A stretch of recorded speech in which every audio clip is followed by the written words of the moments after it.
ಈ ಅದ್ದೂರಿ ದಸರಾ ಯಾರಿಗೆ ಬೇಕು ಅಂತ ನಮ್ಮ ಇವು ಯಾರು ಸಿದ್ದರಾಮಯ್ಯನ ಮಗ ಕೇಳಿದಾನೆ ಅಲ್ಲಿ ಯತೀಂದ್ರ ಪಾಪ ಯಾರೂ ಮಾತಾಡಿಲ್ಲ. ಸದ್ಯ ಬಾಯ್ಬಿಟ್ನಲ್ಲ ಅವನು. ನಿಜವಾದ ನನಗೆ ಅವ್ರಿಗೆ ಶಬಾಸ್ಗಿರಿ ಕೊಡ್ತೀನಿ. ಅವ್ರ ಅಪ್ಪಿದ್ರೆ ಬೇರೆ ಈ ಗುಂಪಿನಲ್ಲಿ ನಿಂತ್ಕೊಂಡು ಅದ್ದೂರಿ ದಸರಾ ಬೇಡ ಅಂದ. ಇಲ್ಲಿ ಇರಪ್ಪ ನೀನು ಇರು ಅಂತ. ಅದ್ದೂರಿ ದಸರಾ ಬೇಕಾಗಿಲ್ಲ.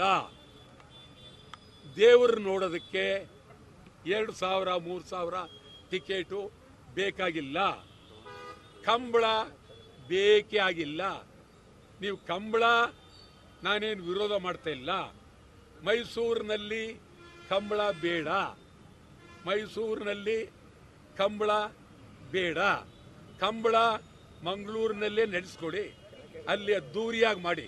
ನಮ್ದೇನು ಅದೇನಿಲ್ಲ. ಆದರೆ ಕಂಬಳ ಮಾಡಿ. ಮತ್ತು ಈ ದಸರಾ VIP ಗಳಿಗೆ ಅವರುಗಳಿಗೆ ಮಾಡಬೇಕು. ಮುಖ್ಯಮಂತ್ರಿ ಮೆರವಣಿಗೆ ಆಗಬೇಕು. ಈ ರೀತಿಯಾದಂಥ ಭಾವನೆಗಳು ಬಂದಿದೆ. ಇದು ಒಳ್ಳೆಯದಲ್ಲ.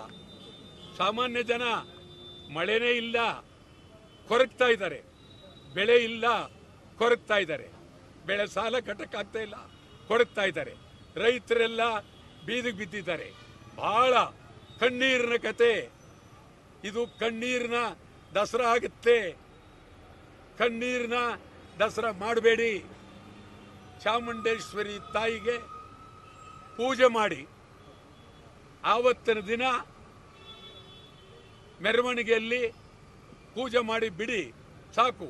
15 ದಿವಸ 20 ದಿವಸ ಮಾಡ್ತಕ್ಕಂಥದ್ದು ಒಳ್ಳೆಯದಲ್ಲ.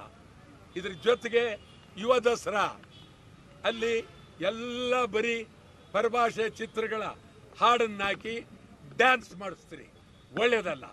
ಕರ್ನಾಟಕದ ಸಂಸ್ಕೃತಿ, ಕನ್ನಡ ಸಂಸ್ಕೃತಿ, ಯುವ ಜನಾಂಗದ ಇತಿಹಾಸ ಇದರ ಬಗ್ಗೆ ನಡಿಬೇಕು.